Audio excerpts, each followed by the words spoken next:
Welcome to Victory Yard and to Schaap One with Jim McKay, perhaps the most accomplished and admired of American sportscasters. A man who has covered many of the brightest moments in the history of sports, but ironically is best known for his marathon coverage of the darkest moment, the massacre at the Munich Olympics on September 5th, 1972, when Arab terrorists broke into the Olympic Village and held 11 Israeli Olympians hostage. Jim McKay was the world's man on the scene, describing, reporting, reflecting. You managed to be calm and concerned at the same time. Under the most extreme pressure, you were professional. How hard was it to do that? It was very hard. You know, there's an old story about the guy who came back from Florida, and his friend said, "What a wonderful tan you got." And he says, "Yes, but underneath I'm very pale." I don't mean to be frivolous about it, but that was the feeling. As you know, as a reporter, particularly an on-the-air reporter, you try to be objective. You try to show perhaps a little bit, a professional amount of the emotion that you really feel. But I think I felt prepared to do it when Roon called me up.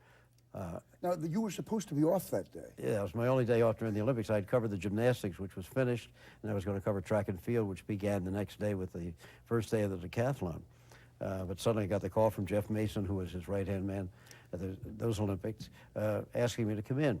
Later, I asked Roon, why did you select me? And he said, because I've never thought of you as a sportscaster. I've thought of you as a reporter. And of course, I started as a newspaper reporter. And I think Roon Arledge would know these things. Yeah. Oh, he would. Yeah. Roon is one of the great casting directors. Roon had called Peter Jennings, who was then the Middle Eastern correspondent for ABC News, called him and said, "Peter, why don't you take a couple of weeks off from all that tension in the Middle East, come up and cover the sidebar news stories at the Olympics? It'd be a vacation." The total irony of that, of course, was he ended up in the headquarters of the Italian team about 75 yards at the most from where the hostages were being held. At one point, the officials did a sweep through all these buildings to throw everybody out. Peter locked himself in the bathroom, and then came out again. And did such an incredible job. They were feeding me what they saw, but Peter also could feed me his expertise. Right, and he was familiar with the mindset of both the terrorists and the Israelis. That's right. He said, for example, in the past, he said they have almost never carried through all their threats. And he thought in the beginning that maybe that would be the case here, and of course it was not.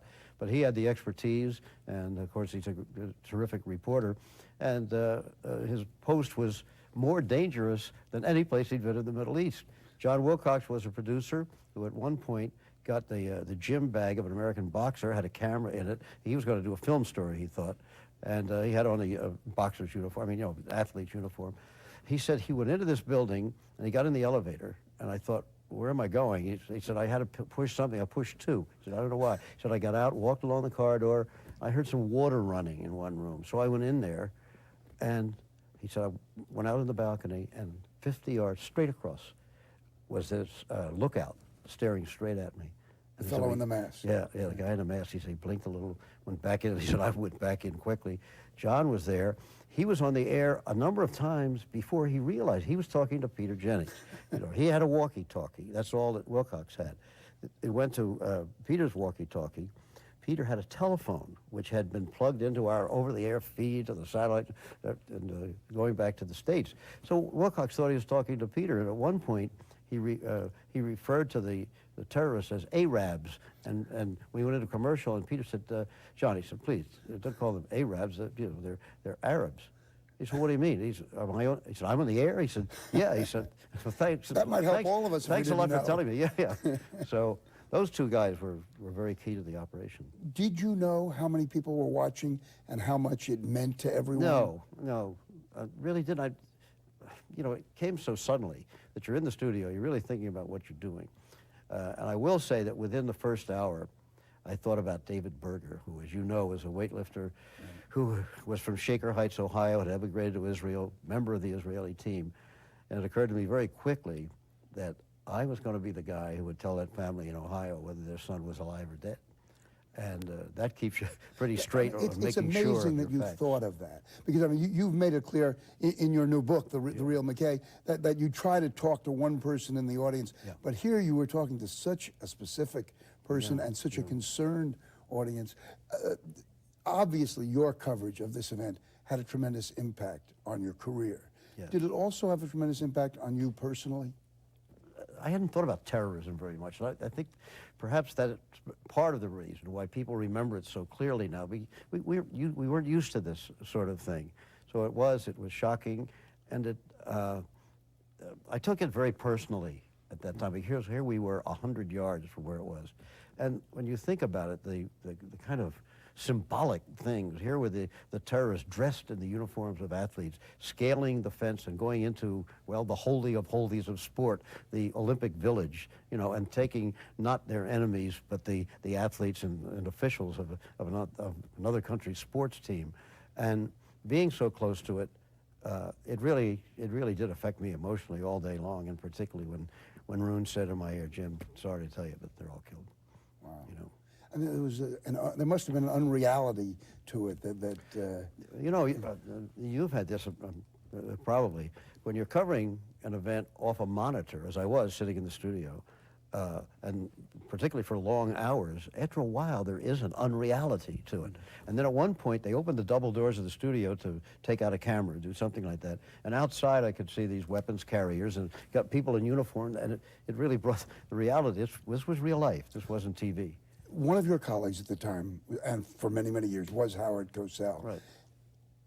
Was Howard jealous that he didn't do this? Well, I don't know. Howard can't tell you that. Yeah. At this point, well, I think you were Roon, the newsman. He was a lawyer. I believe Roon told me that he was. Yeah. That he would very much like to. He was in the Village for a while, and he got his stories on tape, and we used some of them on the air. I mean, I think any newsman who has any confidence in himself would want to have been there, and Howard certainly did have confidence in himself. Yes, legend in his own mind and all that. You know, the one thing about Howard is you were never seeing a fake on the air. Howard was himself. What you saw was what you got. The same for you. That was you covering those things. That was the same guy who's covering a horse race or who's covering a barrel jump. Or talking to you in private as opposed to on the air. Because I've always thought, I really believe that the television camera has a sort of X-ray quality to it, that you can spot a phony. So I think that your only best chance is to be yourself. Now, if that isn't enough, that's too bad, but it's your best chance. Well, that moment certainly helped shape Jim McKay's career, and what a career it has been. Jim McKay covers that career in his book, The Real McKay, and will cover that career after these messages. I've just gotten the final word. You know, when I was a kid, my father used to say, our greatest hopes and our worst fears are seldom realized. Our worst fears have been realized tonight. They have now said that there were 11 hostages. 2 were killed in their rooms yesterday morning. 9 were killed at the airport tonight. They're all gone.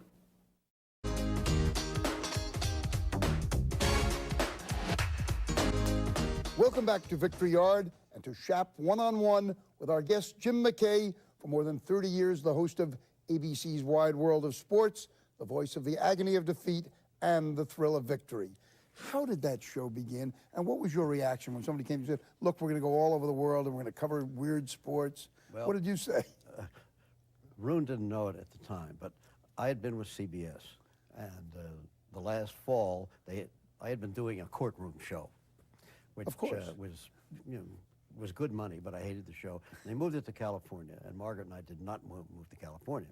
Sorry about that. We went out for about 2 weeks to break in the new host. We came back, and I had no show until the following spring, which was the Masters tournament, and after that, no assignments at all. So I was down at the Masters golf tournament. I was walking on the golf course one day, and Bob Drum, who you know, big, gruff Bob Drum, was walking along, and he came by. He said, hey, Pally, he said, they're looking for you in the press room. Some guy named Ron Aldrich is calling you from New York. So I went to the press room and called. I had talked to Roon once on the phone before. He wanted to see if I was available for an accordion bowling show after the boxing or something, which I didn't get. Johnny Johnson, the singer, got it. But on the phone with Roon, and he said, I'm calling a number of people to see what their availability is for a 20-week summer replacement show. It's going to be called World of Sports at that time. I want to know if you'd be interested. Going to cover a lot of sports. And then I remember the words exactly. He said, I think I should tell you it'll involve a certain amount of travel. I think it's 5 million miles at this point. So I said, yeah, I would be interested, trying to sound casual about it, you know, but I had nothing coming up.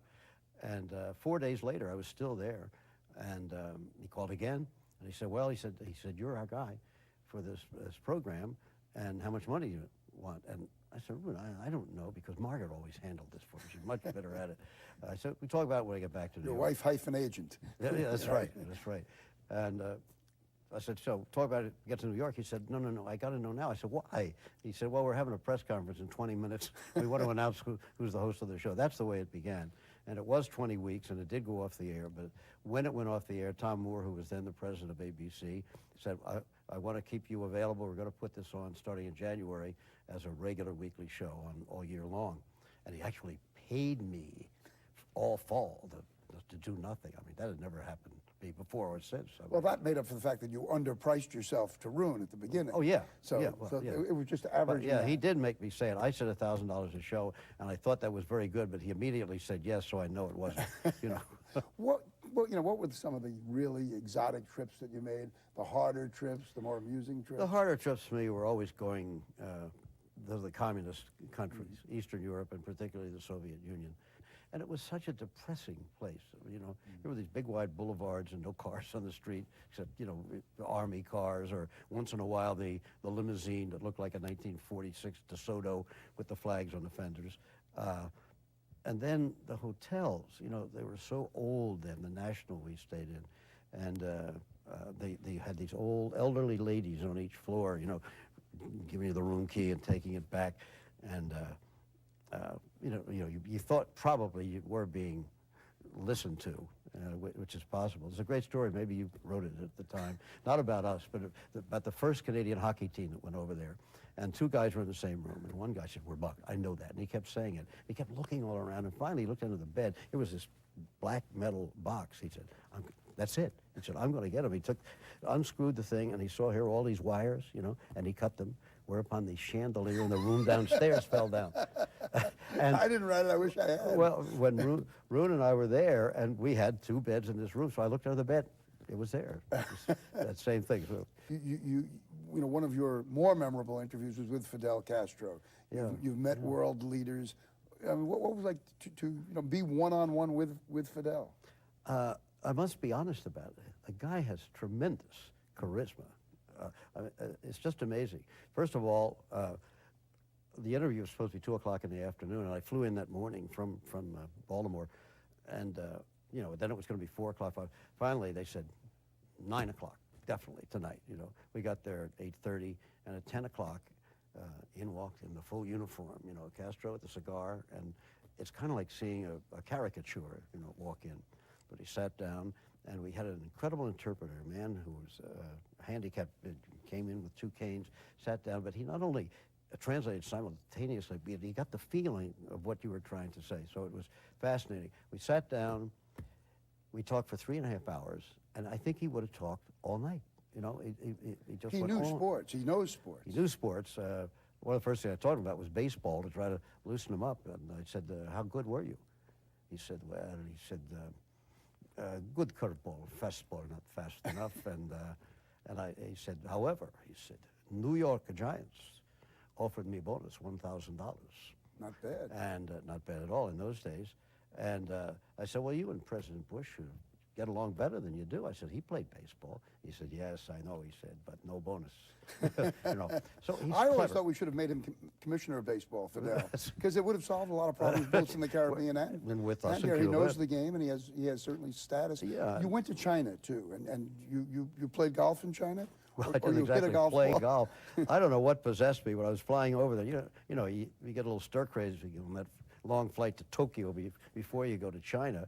And I was in the airport walking along, and I saw the golf clubs and balls. I thought, it'd be fun to try to hit a golf ball over the Great Wall. And I bought a Mizuno pitching wedge and one sleeve of golf balls. And when we got there, I did try it, you know. And the first one hit the wall. The second one went up and bounced on the wall. Only had one ball left.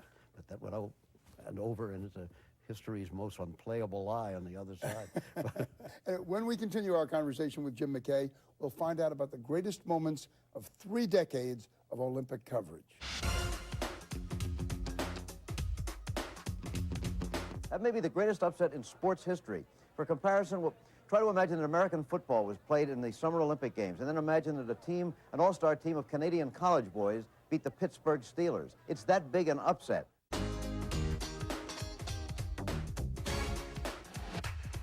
Welcome back to Schaap One-on-One with our guest, Jim McKay, who started covering the Olympics, both summer and winter games, in 1960.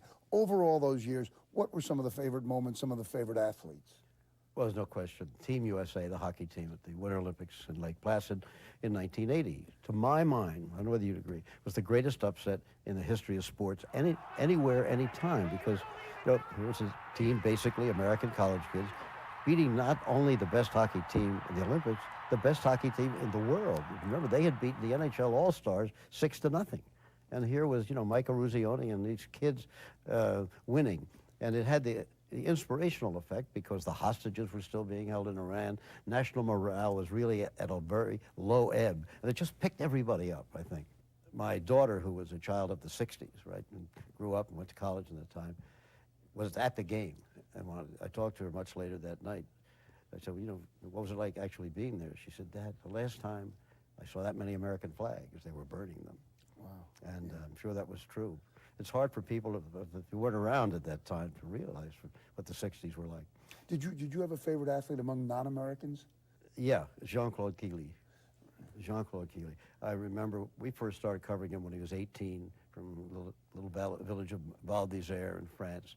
And he was a nice kid, and of course he had tremendous charisma, and he was a great talent. But through the years, I noticed, he didn't get a big head. He was handsome. He had won the 3 gold medals. He had done it in his home country, came over here and was in a movie and married a beautiful girl, all that.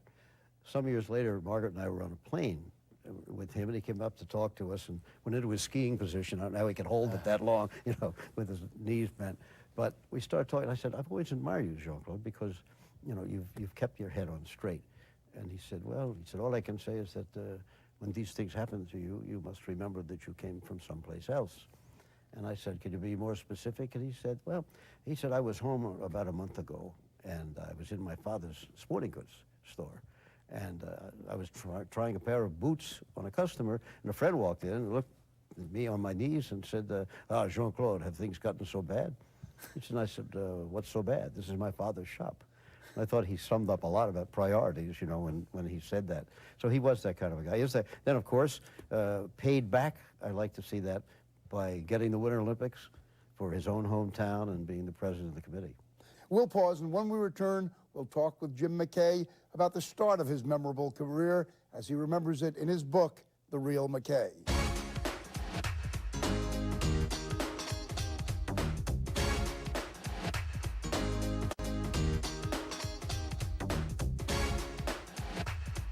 We're back at Victory Yard in Schaap One-on-One with our guest, Jim McKay, whose new book is The Real McKay, but of course you started as The Real McManus. Absolutely, James Kenneth McManus, and Baltimore, Maryland. And you've maintained that name, privately, of course. Your son is Sean McManus, is the head of CBS Sports. Right. Why did you change it professionally? Our mailbox says McManus. People say, what shall I call you? I said, whatever. I say, whatever's comfortable, Sir, I thought it was proper. Yeah, I was brought to New York by CBS to do a variety show. And I came up and sitting talking to a guy named Dick Swift, and Dick Doan, who later was the editor of, a writer for columnist for TV Guide. Yeah, and the Herald Tribune. But I'm sitting with these guys in the office, and they said, now, this and that and the other thing, we go on the air in 2 weeks, and by the way, we're changing your name to Jim McKay. I said, why? And they said, well, we thought it was a cute name for the show, The Real McKay, like The Real McCoy. On that show, you had a theme song. Do you remember the lyrics? Brighten your day with The Real McKay. Here's a show just meant for you. We're going to chase all your blues away. Gonna make you feel just like The Real McKay. We've got old songs and new songs, a little conversation too. Now is the time to introduce to you The Real McKay. That's it. That's wonderful. Now, did you give Meredith singing lessons? Is that Don? Yes, is that how Don learned from you? I think, no, I gave Howard singing lessons. Those early days on those different kinds of shows, variety shows, the courthouse show. What was television like then? Was it really primitive? Yeah, what you did and the way you reported was pretty much the same as it is now. But, I can remember in Baltimore at the beginning, first of all, if you're doing a studio show, you had to wear brown lipstick and some kind of ugly brown, pancake, because the old cameras, the iconoscope cameras, were not sensitive to the color red. Brown looked like red in black and white, if you will. So that people looked like a bunch of clowns sitting around talking in the studio. And, well, the greatest things were the supers, which we now call graphics. Now, of course, it's all electronic, as you know, and you can do anything. It makes the page turn or anything like that. Then you stuck single letters on to make, for example, Dick Schaap on the bottom third of the screen. And very often, you would see the thing start to fall off, and a thumb would come in and push it back on again. It was primitive in a lot of ways like that. You had been a newspaper man first on the Baltimore Sun papers. Your wife was a newspaper woman. Mm-hmm. Did you miss the newspaper business? I Did you still miss miss it. writing? I still miss it. I mean, you wrote all the time, but you do miss the newspaper. I've written my own stuff, yeah, but I do, and everything I learned in about a year and a half on the Baltimore Evening Sun from a great city editor named Ed Young, and that came into play, for example, on the day of the tragedy in Munich. But I don't know, in those days at least, there was a special feeling about a newspaper office.